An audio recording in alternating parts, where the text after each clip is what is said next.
And good morning, ladies and gentlemen, and welcome to this very exciting segment today on the 13th day of September 2022.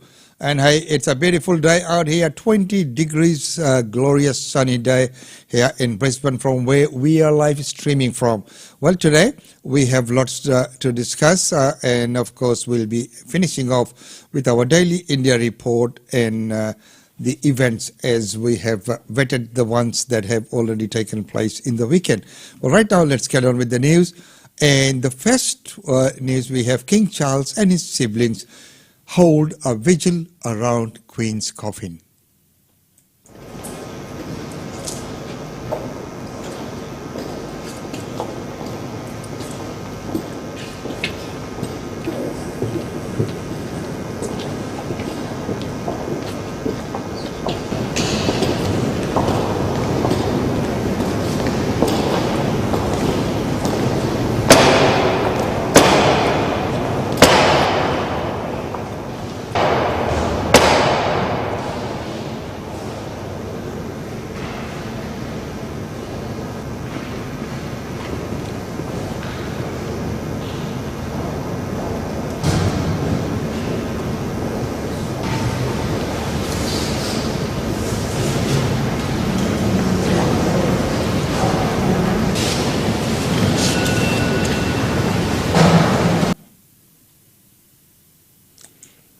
And quite a moving scene there as well. Right now, the mourners queue up in Edinburgh Castle to pay their final respects.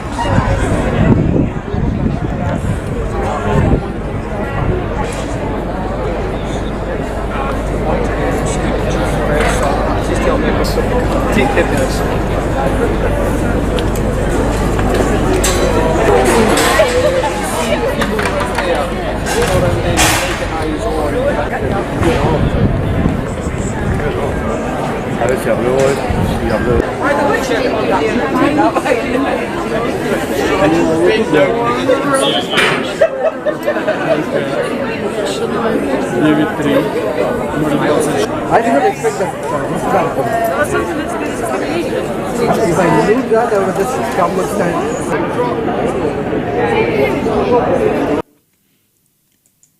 While the majority of the crowd are very well behaved and there has been no incident, but in one instant, Prince Andrew was heckled during the Queen's coffin procession in Scotland.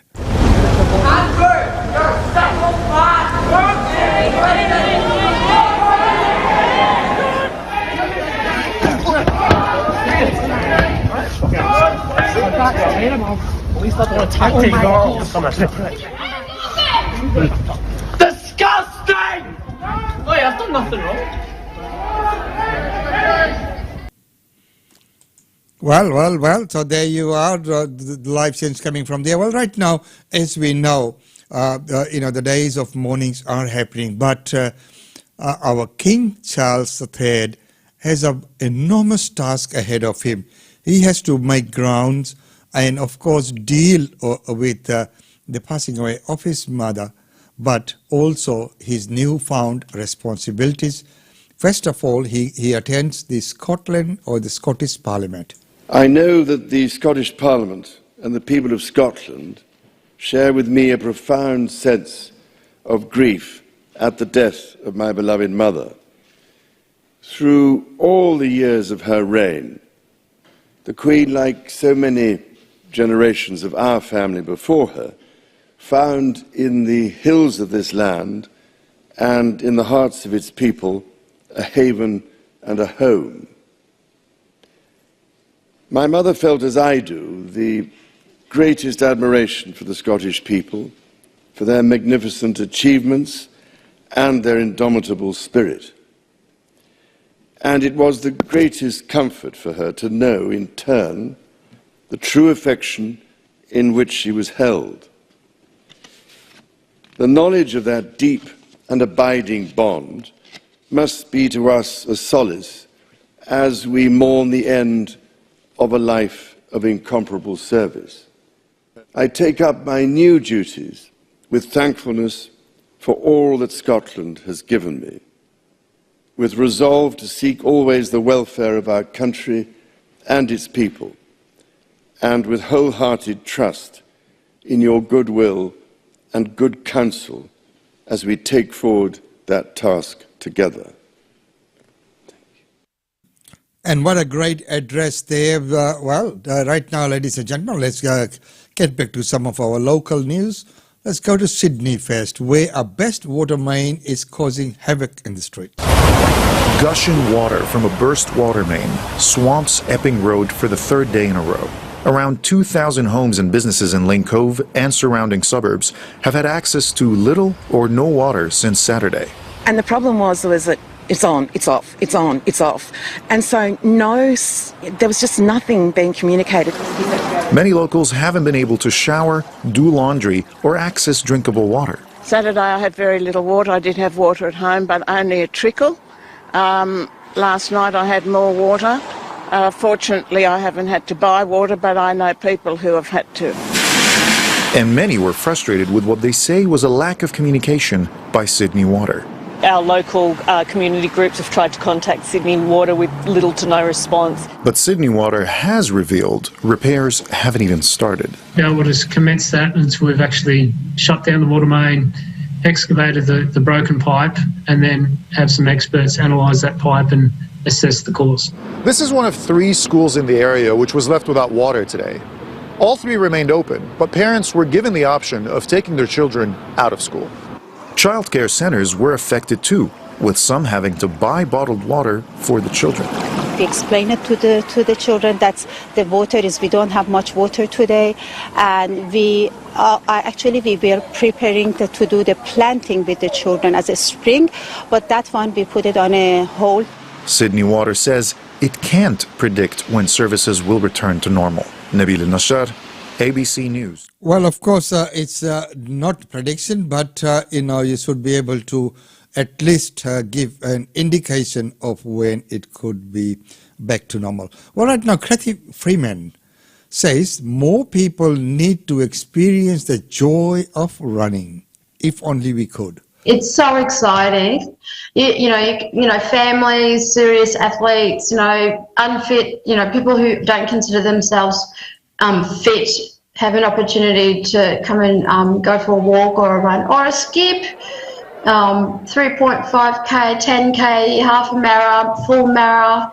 Come on down, have fun, bring your family down. It'll be a good day. We've both come from different levels of athleticism in our past. Running is such a joyous thing to do. We both know just how happy you feel inside yourself, and sharing that with other people. I mean, these kind of days are fantastic, aren't they? Oh my goodness. I think once people just forget about their doubts and their hesitations and respectfully just put them aside, just relax for a little while. With some body practice, I prefer to call it, not exercise, because it's a softer term these days for me anyway. But certainly I've always loved running. I'm at an age where 50 next year, and my first sort of running experience was as a 5-year-old, and if I spend too much time away from it, I feel like it certainly has that sort of emotional impact. Just about the festival itself, some of the great work that it's done, $22 million worth of funds have been raised for separate charities. So getting down and getting involved is actually not just doing something for yourself, is it? Absolutely. Oh my gosh, 22 million for Australian charities. That's exceptional. It's such a reflection of the essence of who we are as Aussies. And the other thing I love about Blackmores Sydney Running Festival is that it's the sole remaining participant legacy of the 2000 Olympics, which obviously is special for me. But yeah, that $22 million, that's incredible. Sometimes people might not have even tried running. They might have been intimidated by it, or they're struggling to get back into it. What tips or advice would you give to those people who are a little bit hesitant? I think it's a case of just trust the process. Strip away, the expectation or the ego of it all.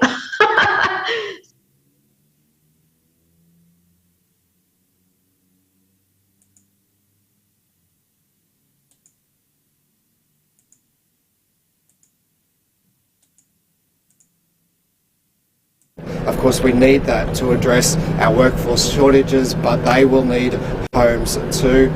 The housing supply and affordability situation has been exacerbated by the floods, which have taken thousands of homes out of our home stock, as well as dragged tradies away that would have been working on constructing new homes, dragged them away to our recovery and resilience program. We expect this population growth to continue for the foreseeable future. Of course, people are looking to Queensland and the 2032 Olympic and Paralympic Games and all of the opportunities that Queensland has over the next 10 years. So we need both immediate, long-term and medium-term solutions to allow us to maintain that Queensland lifestyle that we love and that's drawing people here. Stories of single mums sleeping in their cars with their children should be a call to action for all elected leaders and industry leaders. We need more affordable homes. Every level of government has a role to play. Of course, traditionally the state government's role has been in the area of public and social housing, as well as delivering the enabling infrastructure like roads and schools and hospitals. The federal government has a significant role to play. There are economy-wide settings that affect housing affordability, things like interest rates, the National Rental Affordability Scheme, the tax settings for investors, and local government needs to ensure that there is sufficient supply, both land supply and development approvals, as well as a diversity of housing options. They need to be approving a diversity of housing options. We can't simply push everyone into greenfield areas in the outer suburbs.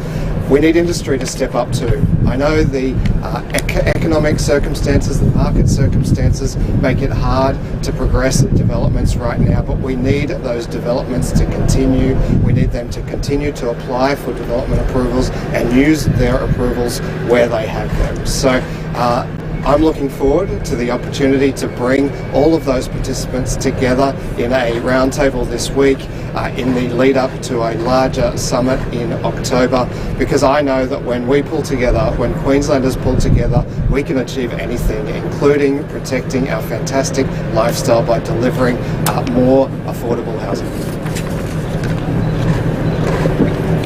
Well, thank you, Deputy Premier, and thank you, Premier, for this announcement today. I want to start by acknowledging all of the housing organisations that have been working with the state government over what has been an incredibly challenging time. We know that there are multiple compounding issues that have been impacting social and affordable housing, but more broadly, housing right across the whole spectrum. Whether that be from the flooding events, as the Deputy Premier mentioned, through the mass migration, and of course the COVID impacts on workforce, on of course supply chain issues as well. All of those have played a massive role in the situation that we find ourselves here in Queensland, but also right across Australia. Private rental market right across Australia is under pressure, and we know that from the reports that we're seeing in the media and beyond. And of course we have been working incredibly hard to ensure that we are building more social homes and affordable homes in Queensland. Since the Palaszczuk government came to office, we have finished almost. Ladies and gentlemen, the round table and probably looking at more housing and addressing that housing shortage, and which is not a bad move. It's time that the more affordable housing, especially to the vulnerable sector, be made. Ladies and gentlemen, right now it's time to go to our daily India report. Welcome to the Daily India Report that brings you reports, interviews, features and more on India and the Indian diaspora. Against the backdrop of bilateral and global conflicts, Indian Prime Minister Narendra Modi is slated to meet with Russian President Vladimir Putin and Chinese President Xi Jinping at the SCO summit in Uzbekistan. India's head of government Modi will be joining his 7 counterparts of the Shanghai Cooperation Organization to attend the in-person meeting in Uzbekistan's cultural capital Samarkand. This will be the first in-person meeting of the SCO leaders since 2019. It marks the end of chairmanship of the doubly landlocked Central Asian country. Uzbekistan's press secretary posted a social media message in which he listed the names of all 8 leaders of the member states who will attend the summit in the country on September 15th and 16th. Attending leaders include the host Uzbek President Shavkat Mirziyoyev, Russian President Vladimir Putin, Chinese President Xi Jinping, Indian Prime Minister Narendra Modi, Pakistani Prime Minister Shehbaz Sharif, Kazakhstan President Kasim Jomart Tokayev, President of Kyrgyz Republic Sadir Japarov, and Tajikistan's President Emomali Rahman. The grouping, formed in 2001, is one of the largest groupings on the planet in terms of geographical size, population and GDP. In all, 15 leaders will be attending the mega summit and include 8 member countries, 3 observer countries and 4 invited guests. The leaders of the observer countries include Belarus President Alexander Lukashenko, Iranian President Ibrahim Raisi, and Mongolian President Ukhnagin Khurelsukh. The leaders who have been invited as guests at the summit are Turkey's President Recep Tayyip Erdogan, Azerbaijan President Ilham Aliyev, Armenia's Prime Minister Nikol Pashinyan, and Turkmenistan President Sardar Berdimuhamedow. India is expected to raise issues like Afghanistan, counter-terror, connectivity and trade at the summit. But a key outcome will be handing over the presidency of the grouping to India. Under its presidency, India will host the SCO summit in 2023, inviting all member countries including Pakistani and Chinese leadership. This year, the grouping also expands to include Iran as its 9th member. The last major expansion of the grouping was in 2017, when both India and Pakistan became its members. There is a likelihood of Prime Minister Modi also meeting the new Pakistani Prime Minister Shehbaz Sharif.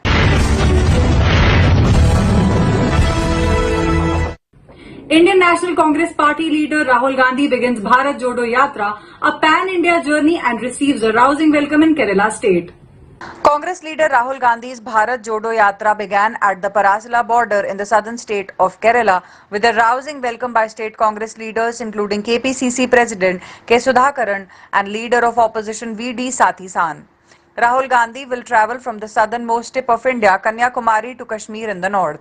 In the 19-day tour of Kerala, Rahul will visit 7 of the state's 14 districts. The 2 segments of the Yatra are from 7 am to 10 am and from 4 pm to 7 pm. The Yatra will traverse 25 kilometers per day, making it a total of around 450 kilometers. According to KPCC, the Yatra will follow a schedule with less crowding in the mornings so as not to annoy the public, then a show of force.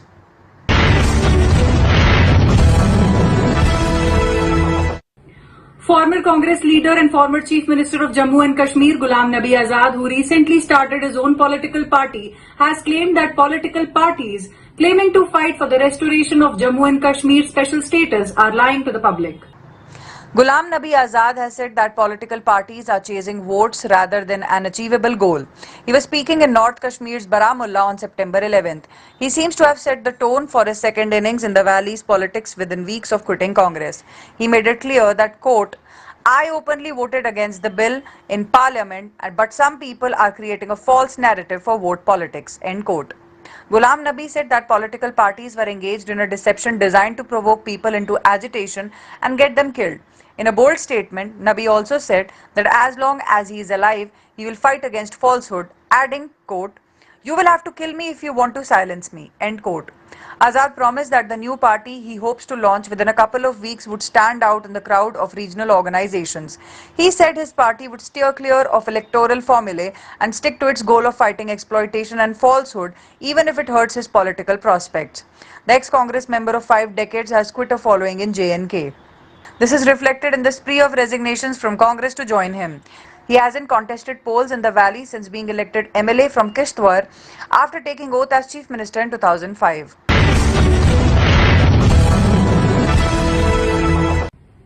Troops of India and China will continue the disengagement process that will conclude at Gogra Hot Springs on September 12th. A breakthrough was reached in the recent and latest round of military talks between Indian and Chinese military commanders. Officials said that troops on both sides are expected to conclude their disengagement process from the Gogra Hot Springs area at Patrol Point 15 in eastern Ladakh on September 12th. The recent talks marked huge progress in the ongoing military standoff between the two countries at the line of actual control. The positive developments come as Indian Prime Minister Narendra Modi and Chinese President Xi Jinping are likely to not only meet at the SCO summit in Uzbekistan on 15th and 16th September, but also hold bilateral talks. The disengagement process began on September 8 after the two sides issued a joint statement announcing that a consensus was reached in the 16th round of the India-China Corps Commander level meeting held on July 17, 2022. The statement further said the Indian and Chinese troops at PP-15 are disengaging in a coordinated and planned way which is conducive to the peace and tranquility in the border areas. The Indian Ministry of External Affairs said that it had been agreed that all temporary structures and other allied infrastructure created in the area by both sides will be dismantled and mutually verified. The landforms in the area will be restored to the pre-standoff period by both sides. India and China have already undertaken disengagement at finger areas of Pangong Lake, Gogra Hot Springs PP-17, Galwan. But friction areas like Depsang and Demchok remain. Ties between the two Asian neighbors have nosedived since the 2020 Galwan incident in which aggressive actions by Chinese forces led to the death of 20 Indian soldiers.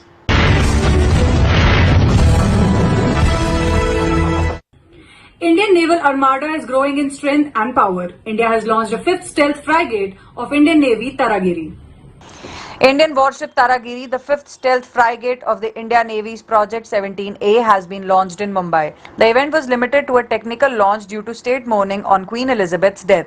The keel of Taragiri was laid in September 2020 and is expected to be delivered by August 2025.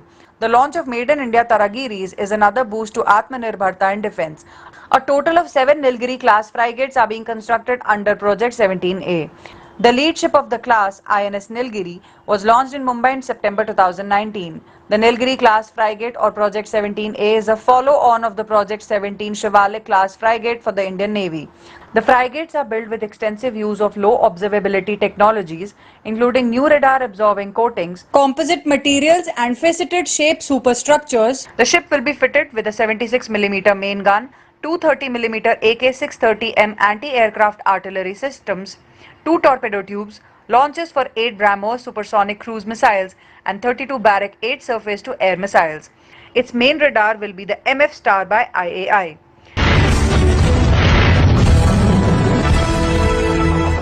The Indian Meteorological Department has predicted heavy to very heavy rainfall in Odisha and West Bengal states. Heavy to very heavy rainfall is likely to lash the states of Odisha and Gangetic West Bengal, as also isolated places over coastal Andhra Pradesh and Telangana. The Weather Office has also issued orange and yellow alerts of heavy rainfall for various places in Telangana state. In Telangana, the areas with orange alerts are Nizamabad, Komaram Bhim, Jagitial, Asifabad, Mancherial, Jaishankar Bhupalpalli, Pedapalli and Muluggu, while the places with yellow alerts include Nirmal, Nizamabad, Jagitial, Rajanna Sirsila and Karimnagar are given orange alerts.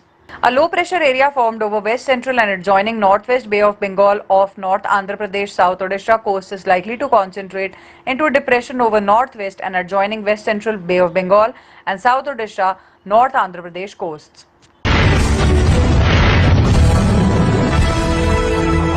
Veteran Telugu cinema star Krishnam Raju has passed away at 83. Telugu cinema veteran actor Upalpatti Venkata Krishnam Raju, known popularly as a rebel star, passed away on September 11th. The entire Tollywood industry is mourning the huge loss and paying a heartfelt tribute to the late actor and Prabhas uncle. On September 11th, late at night, Ram Charan, Akhil Akkineni and Sharvanand visited Krishnam Raju's place to offer condolences and pay homage to him. Celebrities like Mahesh Babu, Pawan Kalyan, Chiranjeevi, Vijay Deverakonda, Krishna and many others also paid respects to Krishnam Raju at his residence. Krishnam Raju passed away at the age of 83 due to illness. He had been facing health issues for some time and was getting treated at a private hospital. Bollywood star Ranbir Kapoor's Brahmastra has become the 7th Indian film to clock 100 crores in 3 days. Ranbir Kapoor and Alia Bhatt starrer Brahmastra mopped up an opening weekend of 100 crores across theatres in India alone.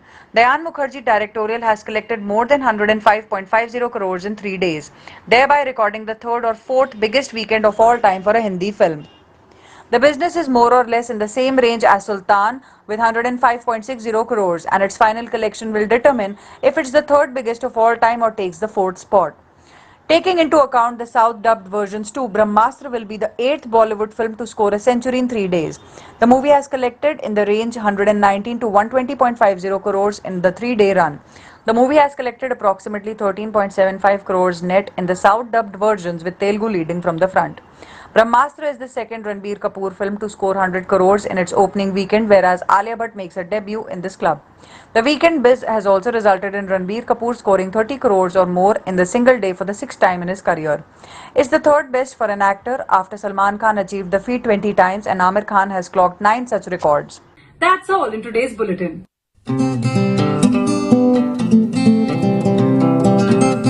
Thank you very much, Ankita, for that update. Well, ladies and gentlemen, right now, before we finish off for today, let's take a quick look at the news coming from our Premier. About that, I'll find out more information. There's a talk also that the New South Wales Premier contacted other premiers trying to convince them all not to try to poach big events. Is that something that you're aware of or that you had knowledge of? He had a conversation with me about trying not to poach different events and having like a level playing field, and that was just a preliminary discussion. As I said last week, there'll be more discussions. What was your response to that? Sorry? What was your response to him when he suggested that? Well, I think we can have an agreement. I think it helps everybody and it saves taxpayers money. And also, there was that stabbing on the Gold Coast yesterday. Is that something that you were quite surprised by, seeing these bikies openly having violence in the streets? Yeah, that's very disturbing, and there is a current police investigation into that, and I won't comment any further until the outcomes of that police investigation. Concerning though the increase of biker violence seems to be rising pretty dramatically lately. You've quietened off a little while. There are strict laws in. No, that's not correct, Joel. We have our serious organised crime legislation in place, and it's probably some of the strictest in Australia. So, I'll let the police comment on that, especially in relation to that investigation. New Auckland's about to go. Sorry? New Auckland's about to go on a hiring spree looking for 600 workers, and you've got Well, I think it's good that it's gone through the processes, and it's good that that workers have jobs. It's a bit hard to have a roof over your head if you don't have a job. So, I mean, more people getting jobs is a good thing for their families and also for the economy. So many people lost their job, but Sorry?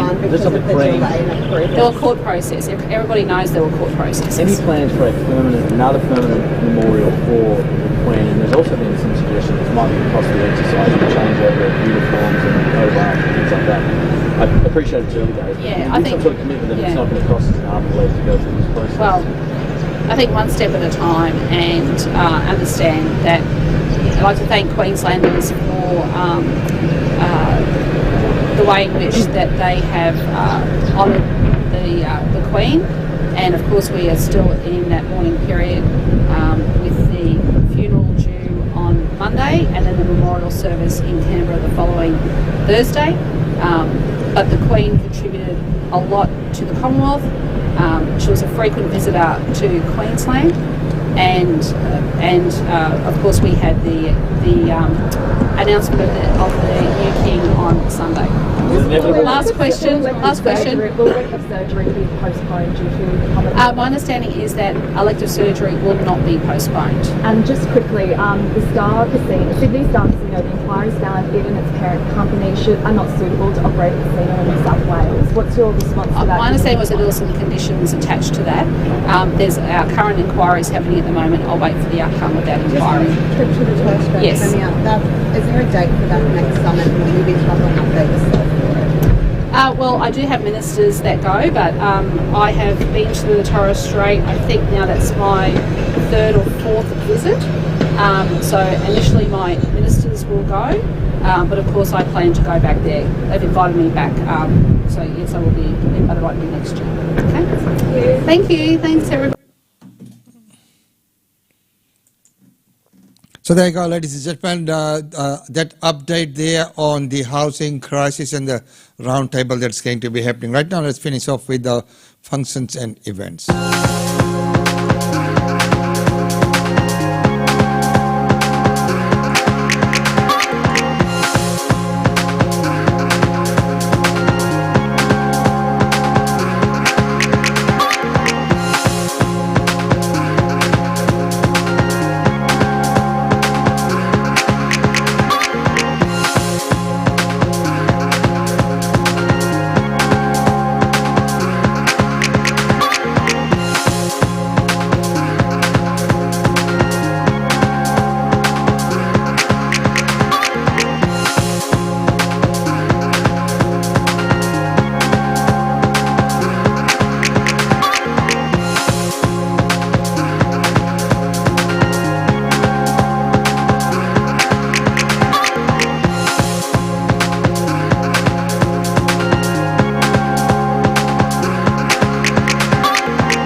So, ladies and gentlemen, that's about all we have time for you in this segment. It's been wonderful having your the company on this 13th day of September 2022, and 21 degrees and glorious sunny day right here in Brisbane until tomorrow. Tomorrow we'll have two segments, the 9 a.m. news, and 10 a.m. we will have the weekly real estate update with Usu Chandra. Until then, it's goodbye from us.